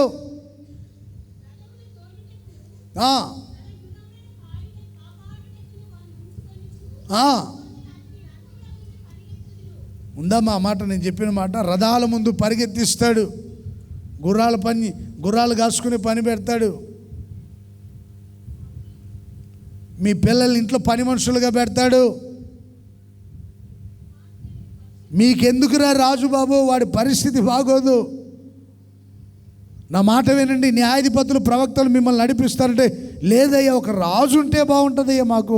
పోనీ మీ కర్మ మీ బ్రతుకులు మీరు బ్రతకండి, మీ సావు మీరు సావండి అన్నట్టుగా ఒక రాజును మీకు నియమిస్తానని చెప్పాడు. దేవుడు చెప్పినా వాళ్ళు వినలేదు. మీ కుటుంబాల పరిస్థితులు దారుణంగా మార్చబడతాయి. ఒక ప్రవక్త ఉంటే ప్రార్థిస్తూ ఉంటాడు. రాజులు ఏం చేస్తారు? యుద్ధాలు జరిగిస్తుంటారు. సౌలు రాజు శత్రువుతో యుద్ధం చేయరంటే దావీదుతో యుద్ధం చేస్తుంటాడు. తెలివి తక్కువడు. ఖడ్గాన్ని ఇచ్చింది శత్రువులతో పోరాడరంటే అభిషక్తులతో పోరాడుతుంటాడు. తెలివి తక్కువ రాజు అనమాట ఆయన. అభిషక్తులతో పోరాడడం ఏంటి? శత్రువుతో పోరాడు. ఎప్పుడు దావీదు మీద ఉంటుంది ఆయన దృష్టి అంతా. అందుకని పతనం అయిపోయింది ఆయన రాజ్యం. వీళ్ళు కోరారు, సరే పోండి మీకు ఇస్తానని పోండి రాజుని. మొదటి రాజు సౌలు ఇశ్రాయేలుకి పోండి, కోరుకున్నారు కదా, తీసుకుపోండి. వాళ్ళు రాజు కావాలంటే రాజును సిద్ధపరిచాడు, ఆహారం కావాలంటే ఆహారాన్ని సిద్ధపరిచాడు, శత్రువుల మీద జయం కావాలని కోరుకుంటే శత్రువుల మీద జయం ఇచ్చాడు. వాళ్ళు కోరినదంతా దేవుడు వారికి ఇచ్చాడు. మీరు దేవుని సన్నిధిలో ఏం ఆశిస్తున్నారో, ఏం కోరుకుంటున్నారో ఈ రోజున, ఈ శుభదినమున, ఈ పునరుద్ధానపు దినమున మీరు కోరినవన్నీ దేవుడు మీకు ఇచ్చునుగాక. Praise the lord. కనాను స్త్రీ తన కుమార్తె స్వస్థతను కోరి యేసయ్య దగ్గరికి వచ్చింది. బోధకుడా, నా కుమార్తెను బాగు చేయవా? దురాత్మల చేత పీడించబడుతుంది, నా కుమార్తె బాగు చేయండి బాబు, స్వస్థతను దయచేయండి అయ్యా. ఒకసారి బాగానే ఉంటుంది, ఒకసారి మూర్ఖంగా ప్రవర్తిస్తుంటుంది, దయ్యాల చేత పీడించబడుతుంది, దురాత్మల చేత పీడించబడుతుంది. ఎప్పుడు ఎలా రియాక్ట్ అవుతుందో అర్థం కావట్లేదు. మూర్ఖపు ఆత్మ, అవిధేయపు ఆత్మ, ఒక దురాత్మ ఉంది, అది పట్టి పీడిస్తుంది. ఒక్కసారి బాగు చేయమంటే యేసయ్య ఏం చెప్పాడండి? నీవు కోరినట్టే నీకు అవునుగాక, నీ కుమార్తె స్వస్థ చిత్తులైంది, వెళ్ళిపో. చప్పట్లు కొడదామా గట్టిగా? కొట్టండి గట్టిగా. మత్తయి సువార్త 15:28 వాక్యం. నీవు కోరినట్లే నీకు అవునుగాక చెప్పెను, కుమార్తె స్వస్థత పొందెను. మొదట ఏం చెప్పాడు యేసయ్య? కుక్క పిల్లలకి నేను స్వస్థతనివ్వాలని రాలా, నేను యజమాని పిల్లలకు, గొర్రెల ఎద్దుకు వచ్చాను, మేకల ఎద్దుకు రాలా. యజమాని పిల్లలకు ఆహారం ఇవ్వాలని వచ్చా, కుక్క పిల్లలకు కాదు. నీవు నీ పిల్లలు కుక్కలతో సమానం. అర్థమవుతుందా? యేసయ్య చెప్పిన మాటల్లో మీరు కుక్క పిల్లలతో సమానం, మీరు గొర్రెలు కాదు, మేకలు, అవిధేయులు, విధేయత లేదు, మేకలతో సమానం. నరకాగ్నికి వెళ్తారు అవిధేయులంతా. అర్థమవుతుందండి? ఎడమ వైపునున్న మేకల గురించి ఏం చెప్పాడు? శపించబడిన వారలారా అన్నాడు. మీకోసం పాతాళం రెడీగా ఉంది, పోండి. ప్రభువా ప్రభు అంటే అస్సలు ఎవడో నువ్వు నాకు తెలియదు, పోరా బాబు, నువ్వు అవిధేయుడు, నీకోసం నిత్య అగ్ని, పాతాళం సిద్ధమైంది, పో. నీలో ఎంత అవిధేయత ఉందో నరకం నీ కొరకు అంత సిద్ధంగా ఉంది, పో. కుడివైపునున్న గొర్రెలారా, నా తండ్రి చేత ఆశీర్వదించబడిన వారులారా, మీకోసం ఒక రాజ్యం ఉంది, ఆ రాజ్యాన్ని మీరు స్వతంత్రించుకోండి. Praise the lord, praise the lord. Hallelujah, hallelujah. ఎంత విధేయత కలిగి ఉంటే అన్ని ఆశీర్వాదాలు, అన్ని నువ్వు కోరినట్టుగా దేవుడు నీకు అనుగ్రహిస్తాడు. మీరు కుక్క పిల్లలతో సమానం, మేకలతో సమానం, అవిధేయులు. మీలో ఉన్న స్వభావం ఎలా ఉందో ఒకసారి పరిశీలించుకోండి. అయ్యా నేను కుక్కనేనయ్యా ఒప్పుకుంటుంది, కానీ నా కుమార్తె పరిస్థితి బాగలేదు బాబు, ఒకసారి బాగు చేయండి. తన బలహీనతలు ఒప్పుకొని విడిచిపెట్టింది, నువ్వు తప్ప ఇంకెవరు లేరయ్యా, బాగు చేయండి అని కోరింది. యేసయ్య అంటున్నాడు, నీవు కోరినట్టే నీ కుమార్తెకి స్వస్థత కలుగుతుంది, బయలుదేరి వెళ్ళు. నీవు కోరినట్టే నీకు అవునుగాక. ఎంతమంది పిల్లలు ఆరోగ్యంగా ఉండాలని కోరుకుంటున్నారు? నిజంగా చెప్పండి, మా పిల్లలు ఆరోగ్యంగా ఉండాలి, మా పిల్లలు ఆశీర్వాదకరంగా ఉండాలి, మా పిల్లలు ప్రయోజనకరంగా ఉండాలని కోరే తల్లిదండ్రులు మాత్రమే గట్టిగా ఆమెను చెప్పండి. తల్లిదండ్రులు మాత్రమే చెప్పండి. ఇప్పుడు పిల్లలు చెప్పండి ఆమెనని. మేము మా తల్లిదండ్రులకు, మా కుటుంబానికి మేము ఆశీర్వాదకరంగా ఉండాలని కోరుకున్న పిల్లలు మాత్రమే చెప్పండి. చిన్నపిల్లలు, యవనస్తులు చెప్పండి, గట్టిగా చెప్పండి. మీ స్వరాల కంటే వీళ్ళ స్వరాలు గట్టిగా వినబడుతున్నాయి. మరోసారి చెప్పండి గట్టిగా. తల్లిదండ్రులకు మిమ్మల్ని ఆశీర్వాదకారకులుగా మార్చునుగాక, కుటుంబంలో పిల్లల్ని ప్రయోజనకరులుగా మార్చునుగాక, అలాగే సంఘానికి ప్రయోజనకరులుగా మార్చునుగాక, పరిచర్యలో ప్రయోజనకరులుగా మార్చునుగాక. నేను ఎప్పుడు ప్రార్థన చేస్తుంటా, వాళ్ళ కుటుంబానికి, సంఘానికే కాదు, ఈ రాష్ట్రానికి, ఈ దేశానికి, ప్రపంచం అంతటికి మా పిల్లలు ప్రయోజనకరులుగా మారాలి అని ప్రార్థన చేస్తాం. మేము సేవకులుగా మేము ఎప్పుడు ఇలాగే ప్రార్థన చేస్తాం. మీ పిల్లలు పాడైపోతుంటే మాకు సంతోషంగా ఉంటుందండి? వాళ్ళు బాగా చదువుకొని మంచి ఉద్యోగాలు తెచ్చుకొని మంచి పేరు సంపాదించుకుంటే తల్లిదండ్రులకు ఎంత ఆనందంగా ఉంటుందో అంతకంటే ఎక్కువ ఆనందం మాకు ఉంటుంది. ఎందుకంటే ప్రార్థన చేసి ఉంటాం కనుక. మీరు కోరుకుంటున్నారా మీ పిల్లలు ఆరోగ్యంగా ఉండాలని? దేవుడు మీ పిల్లలకి మీకు ఆరోగ్యం దయచేయను గాక. మీ పిల్లల చదువుల్లో జయం కావాలని కోరుకుంటున్నారా?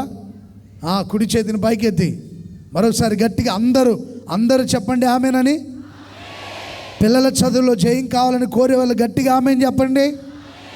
చదువులకు తగిన మంచి ఉద్యోగాలు కావాలని ఆశించిన వాళ్ళు ఆమేన్ చెప్పండి. ఆమేనంటే అలాగే జరుగును గాక అని. చదువుతున్న పిల్లలందరికీ జయమిచ్చి చదువులకు తగిన మంచి ఉద్యోగాలు దేవుడు దయచేయను గాక. ప్రయోజనకరులుగా మార్చబడుదురు గాక. నీవు కోరినట్టే నీకు అవునుగాక. ప్రభువు చెప్తున్న మాట ఇది, నేను చెప్పే మాట కాదు. మీ పిల్లలు ఎక్కడికి వెళ్ళినా కాపుదల ఉండాలి, ఆరోగ్యం ఉండాలి, క్షేమం ఉండాలి, ఆశీర్వాదం ఉండాలి, జయ జీవితం ఉండాలి. వాళ్ళు ప్రయోజనకరులుగా మారాలని నేను కూడా కోరుకుంటున్నా. మీరు కోరారు, కోరినట్టుగానే దేవుడు జవాబు దయచేయను గాక. Praise the lord. స్వస్థత కావాలని కోరినా, ఆరోగ్యం కావాలని కోరినా, ఉద్యోగం కావాలని కోరినా, చదువుల్లో జయం కావాలని కోరినా, యవనేచ్ఛల్లో పడిపోకుండా పరిశుద్ధంగా జీవించాలని కోరినా, మీ పిల్లలందరినీ పవిత్రమైన మార్గాల్లో, పరిశుద్ధమైన మార్గాల్లో ప్రభుని యేసయ్య నడిపించును గాక. హల్లెలూయా. మీరు ఇప్పటికే చాలా విషయాలు ప్రార్థన చేసి ఉంటారు. పిల్లల కోసం, వారి భవిష్యత్తు ఆశీర్వాదకరంగా ఉండాలని ప్రార్థన చేసి ఉంటారు. ఈ రోజున నా ప్రభువైన యేసయ్య ప్రార్థనకి జవాబిచ్చి నీవు కోరినట్టుగా నీకు అవునుగాక. నువ్వు ఇంటికి వెళ్ళే లోపుగా నీ పిల్లలు అనారోగ్యాలతో వాళ్ళు స్వస్థ చిత్తులు అవుదురుగాక. Praise the lord. నమ్మకంతో వెళ్ళండి, దేవుని వాక్యం విని విశ్వసించండి. మీరు ఏ విషయం కోరుకొని ఉన్నారో వాళ్ళ ప్రయోజనాల కోసం అవన్నీ దేవుడు నెరవేర్చాలని నేను కోరుకుంటున్నా. మన దేవుడు మన కోరినవి మనకి ఇచ్చునుగాక. Praise the lord. Hallelujah, hallelujah, hallelujah. అలాగే రెండవదిగా 105వ కీర్తన 11వ వాక్యం త్వరగా చదవండి.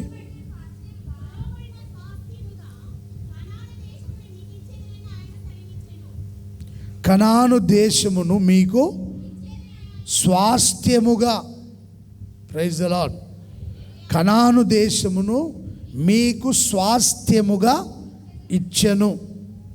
7వ వాక్యం కూడా చదువుతారా? 7 నుంచి.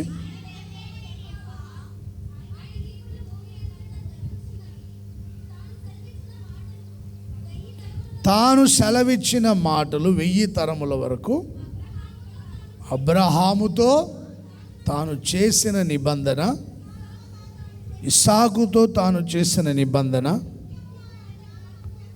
నిత్యము దేవుడు జ్ఞాపకం చేసుకుంటూ ఉన్నాడు.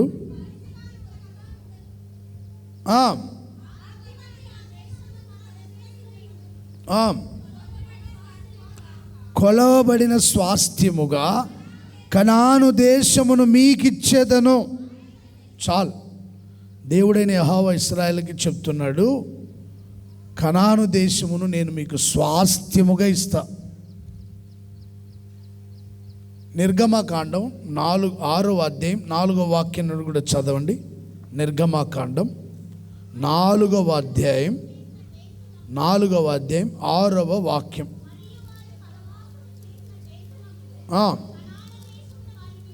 కనాను దేశమును వారికి ఇచ్చుటకు నా నిబంధనను వారితో స్థిరపరిచితిని.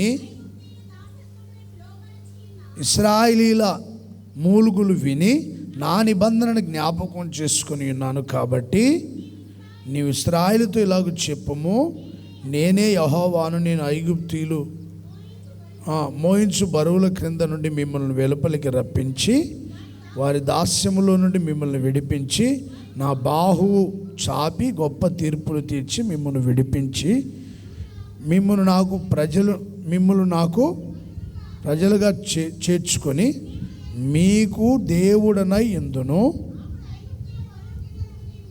వెలుపలికి రప్పించిన మీ దేవుడనైన యెహోవాను నేనే. Praise the lord. Hallelujah, hallelujah. నా నిబంధనను మీతో స్థిరపరిచి, praise the lord, praise the lord, Canaan దేశమును వారికి ఇచ్చుటకు నా నిబంధనను వారితో స్థిరపరిచాను. మీరు స్వాధీనపరుచుకునే దానికి వెళ్తున్న దేశం ఎలాంటిదో తెలుసా? కొండలు లోయలు కలిగిన దేశం, ఆకాశ వర్షజాలాన్ని త్రాగే దేశం అని ద్వితీయోపదేశ కాండం 11వ అధ్యాయం 9వ వాక్యం నుండి చదువుతారు ఒకసారి. 11వ అధ్యాయం 9వ వాక్యం.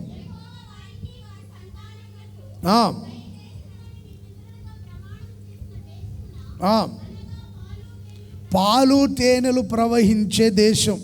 దేవుడు వాళ్ళకి స్వాస్థ్యంగా ఇచ్చే దేశం ఏంటంటే పాలు తేనెలు సమృద్ధిగా ప్రవహించే దేశం కనాను దేశం. కనాను అంటే పల్లము అని అర్థం. ఏంటంటే కనాను అంటే పల్లపు, మెట్ట స్థలాలు కాదు, పల్లపు ప్రాంతాలు కూడా స్వాస్థ్యంగా ఇవ్వమని అడిగిద్ది. ఎవరు? అక్ష తన తండ్రిని, అయ్యా నాకు మెట్ట ప్రాంతాలు ఇచ్చావు, మరి అక్కడ పంటలు సరిగా పండుతాయో లేదో, ఆహారం దొరుకుతుందో లేదో, పల్లపు ప్రాంతాలను కూడా ఇవ్వమని అడిగింది. ఆ తండ్రి ఆమె కోరినట్టుగానే పల్లపు ప్రాంతాలను ఇచ్చాడు. ఇశ్రాయేలీయులు దేవుని సన్నిధిలో మొరపెట్టారు, కన్నీళ్లు విడిచి ప్రార్థన చేశారు, ఈ బానిసత్వంలో నుండి విడిపించవా అని. అప్పుడు దేవుడు ఐగుప్తు బానిసత్వంలో నుండి వారిని విడిపించి వారిని కనానుకు, అనగా పాలు తేనెలు ప్రవహించు దేశమున మీరు దీర్ఘాయుష్వంతులగునట్లు ఆజ్ఞాపించిన ఆజ్ఞలన్నిటిని మీరు గైకొనండి. మీరు స్వాధీనపరుచుకొనబోవు దేశము మీరు బయలుదేరి వచ్చిన ఐగుప్తు దేశం వంటిది కాదు. ఐగుప్తు దేశంలో బరువులు మోశారు, బానిసలుగా ఉన్నారు. కానీ కనాను దేశంలో స్వేచ్ఛగా ఉంటారు. అక్కడ సమృద్ధి ఉంటుంది. అక్కడ నీవు విత్తనములు విత్తి కూర తోటకు నీరు కట్టునట్లు నీ కాళ్ళతో నీ చేలకు నీరు కట్టి మీరు నది దాటి స్వాధీనపరుచుకున్నట్టుకు వెళ్ళుచున్న దేశము, కొండలు లోయలు కలిగిన దేశము, అది ఆకాశ వర్షజాలమును త్రాగును. అది నీ దేవుడని యెహోవా లక్ష్య పెట్టిన దేశము. నీ దేవుడని యెహోవా కన్నులు సంవత్సరాది మొదలుకొని సంవత్సరాంతం వరకు ఎల్లప్పుడూ దాని మీద ఉండును. Praise the lord. అక్కడ నీకు ధాన్యము, ద్రాక్షారసము, నూనె సమృద్ధిగా నీవు సమకూర్చుకుంటావు. మరియు నీవు తిని తృప్తి పొందుతావు.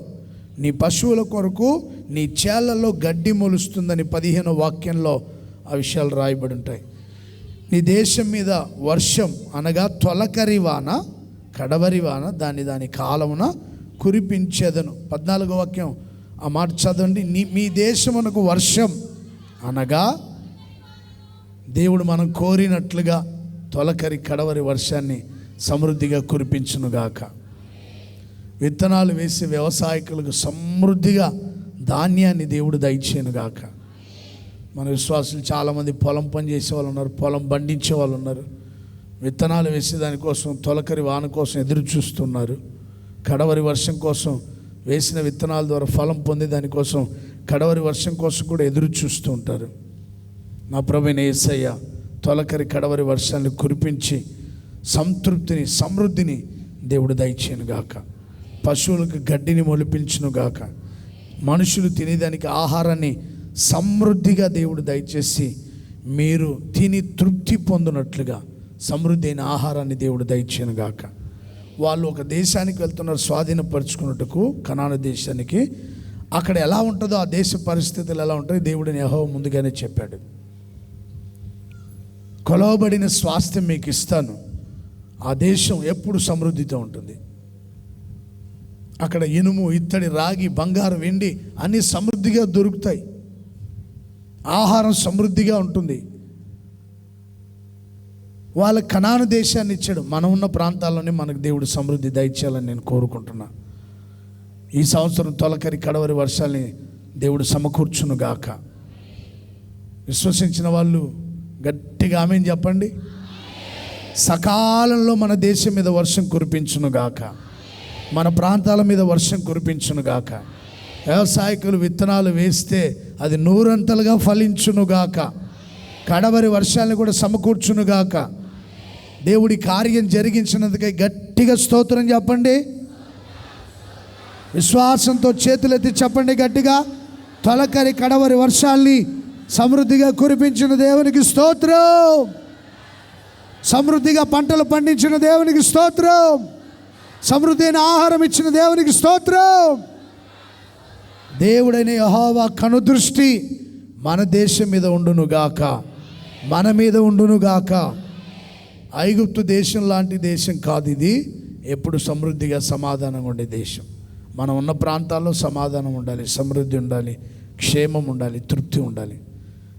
దేవుడు కొలవబడిన స్వాస్థ్యాన్ని వారికి ఇచ్చినట్లుగా దేవుడు సమస్తాన్ని మన దేశంలో మనకిచ్చి మనల్ని ఆశీర్వదించునుగాక. ఒకటి కోరినవి ఇచ్చాడు, స్వస్థతని ఇస్తాడు, జయం ఇస్తాడు, రక్షణని ఇస్తాడు, ఆహారం ఇస్తాడు. రెండోదిగా స్వాస్థ్యం, దేవుడు కొలవబడిన స్వాస్థ్యాన్ని కనాను దేశాన్ని వారికి ఇచ్చాడు. వారికి సంతృప్తిని, సమృద్ధిని వారున్న ప్రాంతాల్లో దేవుడు వారికి అనుగ్రహించాడు. చివరిగా ఒక్క విషయం చెప్పి నేను ముగిస్తాను. దేవుడు మనకి ఏమి ఇస్తాడో 2 తిమోతి పత్రిక 1వ అధ్యాయం 7వ వాక్యం త్వరగా చదవండి. తిమోతిలకు రాసిన 2వ పత్రిక 1వ అధ్యాయం 7వ వాక్యం. దేవుడు మనకి శక్తియు, ప్రేమయు, ఇంద్రియ నిగ్రహము కలిగిన ఆత్మనే ఇచ్చును, కానీ పిరికితనము కలిగిన ఆత్మను ఇవ్వలేదు. స్వస్థ బుద్ధి కలిగిన ఆత్మ. అర్థమవుతుందండి? ఏమిచ్చాడంట? ఇంద్రియ నిగ్రహము కలిగిన, సర్వేంద్రియాలు అవి దేవుని స్వాధీనంలో ఉండేటట్లుగా స్వస్థ బుద్ధి కలిగిన ఆత్మ సంఘ బిడ్డలందరికీ దేవుడు దయచేయునుగాక. మనందరికీ యేసయ్య ఇంద్రియ నిగ్రహము కలిగిన ఆత్మ దయచేయునుగాక. స్వస్థ బుద్ధి కలిగిన ఆత్మ దయచేయునుగాక. పరిశుద్ధాత్మ దయచేయునుగాక. సర్వసత్యములోనికి నడిపించే ఆత్మ దయచేయునుగాక. కొలత లేకుండా ఆత్మనిచ్చునుగాక. మేడగదిలో ప్రార్థించినప్పుడు బలమైన గాలి వంటి శబ్దం, అగ్ని జ్వాలల వంటి నాలుకలు విభాగింపబడినట్టుగా పెంతెకోస్తు పండుగ రోజున ఆత్మ దిగి వచ్చినప్పుడు యెరూషలేం పట్టణం అంతా పెద్ద శబ్దం వినపడిందంట. ఆ మేడగదిలో అందరూ పరిగెత్తుకుంటూ వచ్చారు. అప్పుడు నత్తివాని పెదవులు భాషలు మాట్లాడుతూ వచ్చాయి, ప్రవచనాలు నెరవేర్చబడుతూ వచ్చాయి. ఒక బలమైన గాలి వంటి ఒక శబ్దం. యెహోవా ఆత్మ బలముగా దిగి వచ్చింది.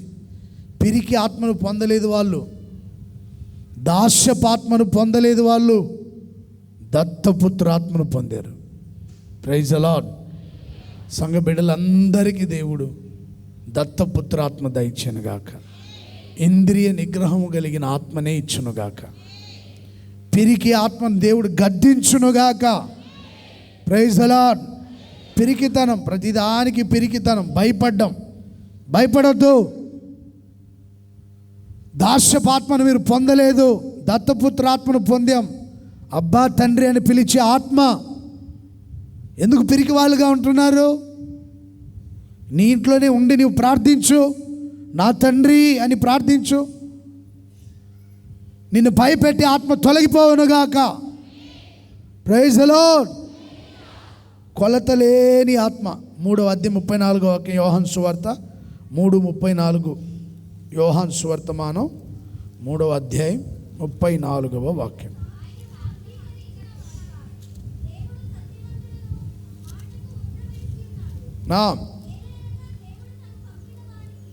దేవుడు తనను పంపిన వానికి కొలత లేకుండా ఆత్మను అనుగ్రహించును కనుక అతడు దేవుని మాటలే పలుకును. కొలత లేకుండా ఆత్మని దేవుడు సంఘ బిడ్డలందరికీ దయచేయాలని కోరుకుంటున్నాను. పరిశుద్ధాత్మని అందరికీ దేవుడు అనుగ్రహించాలి. ఇదే 3వ అధ్యాయం 5వ వాక్యం కూడా చదువమా. ఒకడు నీటి మూలంగా, ఒకడు ఆత్మ మూలంగా జన్మిస్తే దేవుని రాజ్యంలో ప్రవేశిస్తారు. దేవుడు మనకి ఇంద్రియ నిగ్రహం గల ఆత్మని ఎందుకు ఇస్తారంటే, ఇక్కడ కన్ను మూస్తే మనం పరలోక రాజ్యంలో కళ్ళు తెరవాలని, అంతే. పరిశుద్ధాత్మతో నింపబడిన వాడు దేవుని రాజ్యంలో ప్రవేశిస్తాడు. ఆత్మ లేని వాడు ఇక్కడెక్కడే తిరుగుతుంటాడు. ఆత్మను పొందినవాడు పరలోకంలో ఉంటాడు, ఆత్మను పొందనివాడు మధ్యాకాశంలో ఆత్మగా తిరుగుతుంటాడు, లేదా పాతాళానికి వెళ్తాడు. ప్రతి ఒక్కరిని పరిశుద్ధాత్ముడు అభిషేకించాలని నేను కోరుకుంటున్నా. ప్రియ సహోదరులారా, తన ప్రియులకి కోరినవి ఇస్తాడు. స్వాస్థ్యాన్ని, కనాను దేశాన్ని స్వాస్థ్యంగా ఇచ్చాడు. తన ప్రియులకి ఇంద్రియ నిగ్రహం గల ఆత్మనే ఇచ్చాడు. దేవుడి కొద్ది మాటలు మీ వెనికిడిలో స్థిరపరిచి నెరవేర్చునుగాక. దయచేసి అందరు లేచి నిలబడండి, ప్రార్థన చేసుకుందాం. మోకరించండి, చక్కగా మోకాళ్ళ మీద ఉండండి, చక్కగా మోకరించండి. అందరూ చక్కగా మోకరించి ప్రార్థన చేసుకోండి. తనలోనే నేను వెలగాలని, నీ మహిమ నాలో నిలవాలని, పరిశుద్ధాత్మ వరములతో నన్ను నింపుచున్నావు. నీ రాకడకు నిరంతరం దైవ ధ్యానం, నిరంతరం నీతోనే జీవించాలనే ఆశనని బ్రతికించుచున్నది నా ప్రాణేశ్వరా. యేసయ్యా నా సర్వస్వమా, యేసయ్యా నిరంతరం నీతోనే జీవించాలనే ఆశనన్నిలా బ్రతికించుచున్నది. తొలకరి వర్షపు జల్లులలో నీ పొలములోనే నాటితివే.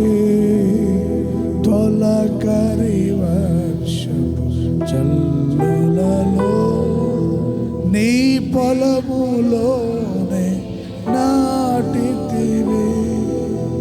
నీలోనే చిగురించాలని, పుష్పించాలని, పరిశుద్ధాత్మ వర్షముతో సిద్ధపరచుచున్నావు. నీ రాకడకై పరిశుద్ధాత్మ అభిషేకముతో నన్ను నింపుచున్నావు. నీ రాకడకై పాడండి గట్టిగా. నిరంతరం నీతోనే జీవించాలనే ఆశనన్నిలా బ్రతికించుచున్నది నా ప్రాణేశ్వరా. యేసయ్యా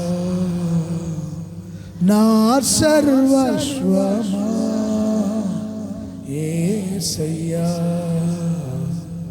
నిరంతరం నీతోనే జీవించాలనే ఆశనన్నిలా బ్రతికించుచున్నది. అందరు కుడి చేతులు పైకి ప్రభు సన్నిధిలో అందరూ ప్రార్థన చేసుకోండి. నువ్వు కోరినవన్నీ మహాగణుడా, ప్రేమ కలిగిన యేసయ్యా, నీ పరిశుద్ధమైన నామానికి స్తోత్రము తండ్రి. గడిచిపోయినటువంటి పునరుద్ధరణ ఆరాధన నుండి ఈ ఆరాధన వరకు తండ్రి అయ్యా, మమ్మల్ని అందరినీ కూడా నాయనా నీ యొక్క అయ్యా కృపగలిగిన రెక్కల నీడలో దాచి కాపాడుతూ వచ్చారు తండ్రి. స్తోత్రము నాయనా. ఈ జూన్ మాసములో తండ్రి ఈ చివరి పునరుద్ధరణ ఆరాధనలో మేమందరం పాలు పొందేటట్లుగా మీరు చూపిన దయ కొరకే స్తుతి చెల్లిస్తున్నాము తండ్రి. స్తోత్రము నాయనా. ఎనలేని నీ ప్రేమ మా అందరి పట్ల చూపారు తండ్రి. స్తోత్రమునైనా యేసయ్యా, నమ్మదగిన దేవుడు తండ్రి. స్తోత్రమునైనా. ఈ పునరుద్ధరణ ఆరాధనలో కూడా ఉదయకాలం నుండి ఈ సమయం వరకు కూడా మీ నామాన్ని స్తుతించి గణపరిచి హెచ్చించి యేసయ్యా కొనియాడే భాగ్యాన్ని మా అందరికీ దయచేసినందుకే స్తుతి చెల్లిస్తున్నాము తండ్రి. యేసయ్యా మీకు స్తోత్రం స్తోత్రం స్తోత్రము నాయన. అలాగే నాయన నీ సన్నిధిలో పాడిన పాటల ద్వారాను చెప్పబడిన సాక్ష్యాల మూలముగా ఆత్మ ఆరాధన ద్వారా మహిమ తెచ్చుకున్నందుకే స్తుతి చెల్లిస్తున్నాము తండ్రి. నీ దాసుని కూడా మీ సిలువ చాటును మరుగుపరుచుకొని మాకు కావలసినటువంటి వాక్కులను ప్రభువా లేఖనాలలో నుండి మీరు మాకు అందించినందుకే స్తుతి చెల్లిస్తున్నాము తండ్రి. తన ప్రియులు నిద్రించుచుండగా వారికి మీరు ఇచ్చారని తండ్రి స్తోత్రమునైనా తెలియపరిచి యేసయ్యా నీకు స్తోత్రము నాయనా. మీకు ప్రియులుగా ఉన్నటువంటి వారు ఏ విధముగా ఉంటారో కూడా లేఖనాల్లోనే మీరు మాట్లాడుతూ వచ్చారయ్యా. బెన్యామీను మీకు ప్రియుడిగా ఉన్నాడని తండ్రి, మిమ్మల్ని తండ్రి అయ్యా బెన్యామీను ఆశ్రయించాడని తండ్రి, మీ భుజముల మధ్యలో నివసించాడని నైనా తెలియపరిచారు యేసయ్యా. స్తోత్రాలు నైనా. అలాగే నైనా దానియేలు మీకు బహుప్రియుడిగా నైనా జీవించాడని తెలియపరిచారు యేసయ్యా. అయ్యా తను నైనా మీకు బహుప్రియుడిగా ఉండుటకు తండ్రి తను నమ్మకస్తుడిగా ఉన్నాడని తండ్రి, పరిశుద్ధమైన జీవితాన్ని జీవించాడని, అలాగే యేసయ్యా తగ్గించుకొని ఉపవాసం ఉండి ప్రార్థించాడని నైనా యేసయ్యా మీకు స్తోత్రం స్తోత్రము నైనా. ఆ విధముగా నైనా దేశము కాని దేశముల మీ కొరకునైనా ప్రతిష్ట కలిగి జీవించాడని అయ్యా మీరు లేఖనాల్లో నుండి మీరు మాట్లాడుతూ వచ్చారు తండ్రి. మీకు స్తోత్రము నాయన. అలాగే ప్రవ్వా అయ్యా మా ప్రభు అయిన యేసయ్య మీరు నాయన తండ్రికి ప్రియుడిగా ఉన్నారని తండ్రి అయ్యా తెలియపరచబడినందుకై మీకు స్తుతి చెల్లిస్తున్నాము నాయన. మీరు వీధులలో అరవలేదని నాయన, కేకలు వేయలేదని తండ్రి మీకు స్తోత్రం. అంతే పరిశుద్ధంగా మీరు జీవించారు యేసయ్య, తగ్గించుకొని జీవించారయ్యా. అలాంటి జీవితాలు నాయనా మేము కలిగి ఉండాలంటే మీకు ప్రియులుగా మేము ఉండాలని నాయనా, మీకు ప్రియులుగా ఉంటే మేము ఇటువంటి స్వభావాలు కలిగి జీవించాలని కూడా మీరు హెచ్చరించినందుకే స్తుతి చెల్లిస్తున్నాం యేసయ్య. మీకు స్తోత్రాలు నాయనా. అలాగే మీకు ప్రియులుగా ఉన్నటువంటి వారికి మీరు ఏమి ఇస్తారో కూడా లేఖనాల నుండి మీరు మాట్లాడుతూ వచ్చారు యేసయ్యా. మా పితరులైనటువంటి ఇశ్రాయేలీయులు కోరింది వారికి మీరు ఇచ్చారని తెలియపరిచారయ్యా. బండలో నుండి నీటినిచ్చారు, ఆకాశము నుండి నాయన ఆహారాన్ని ఇచ్చారు తండ్రి యేసయ్యా. వారికి శత్రువుల మీద జయాన్ని ఇచ్చారయ్యా, వారిని రక్షించారు, విమోచించారు నాయన. అయ్యా స్తోత్రము నాయన. వారిని నాయన మీ కృపతో నింపి నడిపించారు యేసయ్యా. వారికి ఏది తక్కువ కాకుండా సహాయం చేశారని మీరు మాట్లాడుతూ వచ్చారు తండ్రి. స్తోత్రము నాయన. కనాను స్త్రీ కుమార్తెకు నాయన స్వస్థత అడగగా ఆమె కోరింది ఆమెకి ఇచ్చారని తెలియపరిచారు యేసయ్యా. అవును తండ్రి, మీరు కోరింది నిశ్చయముగా మీరు అనుగ్రహించే దేవుడు తండ్రి. స్తోత్రము నాయన. మా పితరులు అడిగినట్లుగా ఈ ఆరాధనలో యేసయ్యా నీకు స్తోత్రము నాయన. నీకు ప్రియులుగా జీవిస్తూ ఉన్నటువంటి నీ బిడ్డలు అడుగుతున్నటువంటి నాయన, కోరుకుంటున్నటువంటి ప్రతి కోరికను సిద్ధింప చేయండి, ప్రతి ఆలోచన నాయన నెరవేర్చండి యేసయ్యా. నీ బిడ్డలకు స్వస్థతనివ్వండి నాయన. తమ బిడ్డలను కూడా ఆశీర్వదించండి, చదువులలో గొప్ప విజయాలు కలుగచేయండి నాయన. అయ్యా శత్రు భయాల చేత బాధపడుతున్న భయపడుతున్న వారికి నాయన విమోచన, రక్షణ, జయం కలుగచేయండి. వ్యాపారాలలో, ఉద్యోగాలలో, చేతి పనులలో అన్నిటిలో కూడా నాయన మీ విజయము, జయం బిడ్డలకు దయచేయమని వేడుకుంటున్నాం యేసయ్యా. మా పితరులకు నాయన కొలిచి స్వాస్యాన్ని ఇచ్చానని తెలియపరిచారు తండ్రి. స్తోత్రము నాయన. వారికి మీరిచ్చినటువంటి దేశం పాలు తేనెలు ప్రవహించే దేశమని తండ్రి, ఆ దేశం మీద మీ కనుదృష్టి సంవత్సరాది మొదలుకొని సంవత్సరాంతం వరకు ఉంటుందని, యేసయ్యా ఆ చోట సమృద్ధి ఉందని తండ్రి స్తోత్రం. పశువులకు గడ్డిని నాయనా మీరు సమృద్ధికి ఇచ్చే దేవుడమని, యేసయ్యా మీరు ఏది తక్కువ చేయరని మాట్లాడుతూ వచ్చారు నాయనా. అయ్యా, ఈ ఆరాధనలో అడుగుపెట్టి నీకు ప్రియులుగా జీవిస్తామని, నీకు ప్రియులుగా నడుచుకుంటున్నటువంటి నీ బిడ్డలకు కూడా తండ్రి స్వాస్థ్యాన్ని దయచేయండి యేసయ్యా. అయ్యా, సమృద్ధిని దయచేయండి, లోటులను కొట్టివేయండి, ఆర్థిక సమస్యలు తొలగించండి నాయన. ప్రతి కుటుంబములో సర్వశక్తి కలిగిన దేవునిగా మీరు అడుగుపెట్టి సమృద్ధిని దయచేయండి యేసయ్యా. 10 మందికి పెట్టే స్థితిలో నీ బిడ్డలు ఉండాలి యేసయ్యా. మీకు స్తోత్రం. మీరు మాకు నాయనా ఇంద్రియ నిగ్రహము కలిగిన ఆత్మనిచ్చే దేవుడమని మాట్లాడుతూ వచ్చారయ్యా. మీ ఆత్మ మాకు కావాలి. మీ ఆత్మతో ఒక్కొక్కరిని నింపండి నాయనా. కొలతలేని ఆత్మ చేత మీరు నింపే దేవుడు అని మాట్లాడుతూ వచ్చారు యేసయ్యా. మేడగదిలో కూడుకున్న వారి మీదకి బలమైన ఆత్మను నాయన పంపినట్లుగా ఈ ఆరాధనలో కూడిన ప్రతి ఒక్కరి మీదకి నీ బలమైన ఆత్మను నాయన మీరు పంపమని వేడుకుంటున్నాము నాయన. ప్రతి ఒక్కరి ఖాళీ హృదయాలు మీ ఆత్మతో నింపబడాలి. అట్టి సహాయము జరిగించండి నాయన. ఈ చివరి దినాలలో ప్రతి ఒక్కరి మీద నాయన, సర్వ శరీరుల మీద నా ఆత్మని కుమ్మరిస్తానన్నారయ్యా. దాసుల మీద, దాసురాండ్రుల మీద, పనికత్తెల మీద అలాగే మీ ఆత్మను కుమ్మరించండి నాయన. మీకు స్తోత్రం. బలమైన ఆత్మ చేత నడిపించండి. బిడ్డలలో ఉన్న పిరికితనాన్ని తొలగించండి ప్రభు. స్తోత్రాలు యేసయ్యా. మీ కొందనాలు నాయన. మీ ఆత్మ బలముతో మేము అందరము కూడా నాయన మీ రాకడ వరకు నాయన నడిపించబడేటట్లుగా కూడా కృప దయచేయమని వేడుకుంటున్నాము తండ్రి. ఈ ఆరాధనలో అడుగుపెట్టిన ప్రతి ఒక్కరూ కోరికలను మీరు తీర్చండి. అడుగు వాటికంటే, ఊహించు వాటికంటే అత్యధికమైన మేలులు, దీవెనలు, జయాలు బిడ్డలకు దయచేయండి ప్రభువా. నీ దాసుని కూడా బలపరిచి వాడుకున్నందుకు స్తుతి చెల్లిస్తున్నాం. ఇంకా మనిషి ఆరోగ్యాన్ని ఇవ్వండి, మీ కృపతో నింపండి. ఏ బలహీనతలు రాకుండా సహాయం చేయండి. నీ చేతిలో సాధనముగా వాడుకో తండ్రి. మీ కొందనాలు యేసయ్యా.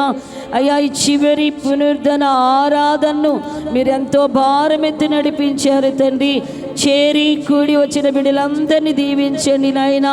ఏ సమస్యలతో వచ్చారో, బాధలు, కష్టాలు, ఇరుకులు, ఇబ్బందులు, అయ్యా అవమానాలు, నిందలతో అడుగుపెట్టి ఉన్నారు, వాటన్నిటిని తొలగించండి నాయన. నీకు ప్రియమైన బిడ్డలుగా మలుచుకొని మీ నిత్య ఆశీర్వాదాలతో నింపి నడిపించండి అయ్యా. స్తోత్రం. తిరిగి వెళ్తూ ఉంటుండగా మార్గాలలో తోడుగా ఉండండి నాయన.